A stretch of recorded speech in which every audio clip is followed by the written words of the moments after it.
নমস্কার বন্ধুরা, সুজাতা কিচেনে আপনাদের সকলকে স্বাগত। আজকে একদম কি বলবো, মশলা ছাড়া ফুলকপির ঝোল করব।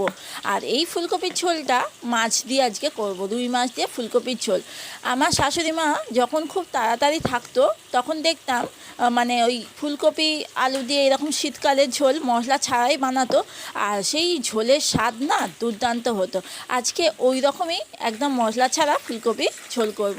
উষ্ণ গরম জলের মধ্যে একটু নুন দিয়ে ফুলকপিগুলোকে ডুবিয়ে রেখেছি, যাতে ফুলকপির মধ্যে যে ময়লা থাকুক বা পোকামাকড় থাকলে বেরিয়ে যাবে। আর এখানে আমি মাছ নিয়েছি, রুই মাছ আমি নুন হলুদ দিয়ে মাখিয়ে অন্তত 10-15 মিনিট রেখে দিয়েছিলাম। কড়াইতে সর্ষের তেল গরম করে, রান্নাটা সর্ষের তেলেই বেশি ভালো হয়। সর্ষের তেল গরম করে তার সঙ্গে মাছ সর্ষের তেলের মধ্যে মাছগুলোকে দিয়ে দিলাম ভাজার জন্য। আর মাছগুলো আমার আবার একটু লালচে লালচে মাছ ভাজাই বেশি ভালো লাগে, কারণ আমি একটু লালচে লালচে করে মাছগুলো ভাজি।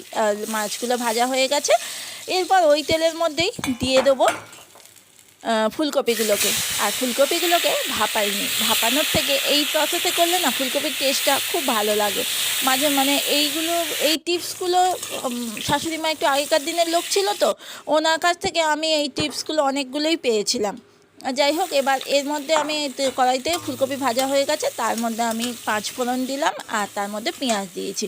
5 ফোড়ন পেঁয়াজটা বেশ একটু নাড়াচাড়া করার পর আমি একটা আলু দিয়েছি। একটা আলু দিয়ে ভালো করে নাড়াচাড়া করব। এবার নাড়াচাড়া করার পর ওই তেল যা প্রথমেই দিয়েছিলাম, আর কিন্তু তেল লাগেনি বা তেল দিওনি, মশলা তো সেরকম দিচ্ছি না, আর তেলও খুব কম তেলের মধ্যেই রান্না করছি। এবার এই আলু পেঁয়াজটা নাড়াচাড়া করার পর এর মধ্যে পরিমাণ মতো নুন দিলাম, আর তার সঙ্গে হলুদ দিয়েছি। ব্যাস, আর মাছের ঝোলে খুব একটা কিছু দরকার নেই। আর এই একটা ছোটো সাইজের টমেটো দিয়েছি। এবার এইগুলো ভালো করে একটু নাড়িয়ে চাড়িয়ে কষানো যখন হয়ে যাবে, এইটাই জাস্ট একটু ভালো করে একটু নাড়ানোর পর, আর তারপরে একটু সামান্য স্বাদের জন্য একটু চিনি দিয়েছি, নামমাত্র একটু চিনি দিয়েছি। আর তার মধ্যে ভেজে রাখা ফুলকপিগুলোকে দিয়েছি। ফুলকপিগুলোকে আমি আবার একটু লালচে লালচে করে, ফুলকপি ভালোবাসি বলে একটু লাল লাল করে ভেজে নিয়েছি। এবার তার মধ্যে জল দিয়ে দিচ্ছি। এবার যে ঝোলটা যেরকম খাবে, আর ঝোল খুব যে বেশি হবে তা না, মিডিয়াম ঝোলের জন্যই আমি জলটা দিয়েছি। আর এবার কাঁচা লঙ্কা দিয়ে দিলাম 2খানা, তার মধ্যে দিয়ে দিচ্ছি এই মাছ ভাজাগুলোকে। ঝোলটা যখন ফুটতে শুরু করেছে, কাঁচা লঙ্কাটা আগে দিইনি। এবার এই যে, আর মশলা টশলা কিচ্ছু না, বললাম না মশলা ছাড়াই আজকে রান্না করবো। নুন হলুদটা তো দিতেই হয়, নুন হলুদ ছাড়া এখানে কোনো মশলা নেই।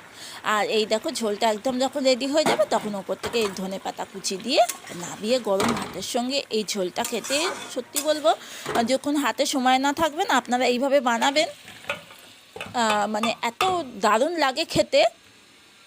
যারা করে খেয়েছেন খুব অনেকেই বলবেন খুব সাধারণ ঝোল এটা, কিন্তু খুব সাধারণের মধ্যেও অসাধারণ খেতে লাগে এই ঝোলটা।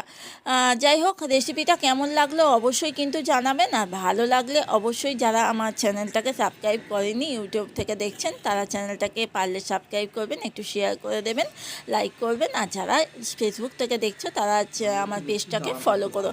আজকের মতো বন্ধুরা আসছি, আজকে খুব সাধারণ একটা রেসিপি তোমাদের দেখালাম। আবার তোমাদের কাছে অন্য কোনো রেসিপি নিয়ে চলে আসবো। সবাই ভালো থেকো, সুস্থ থেকো, টাটা, বাই বাই।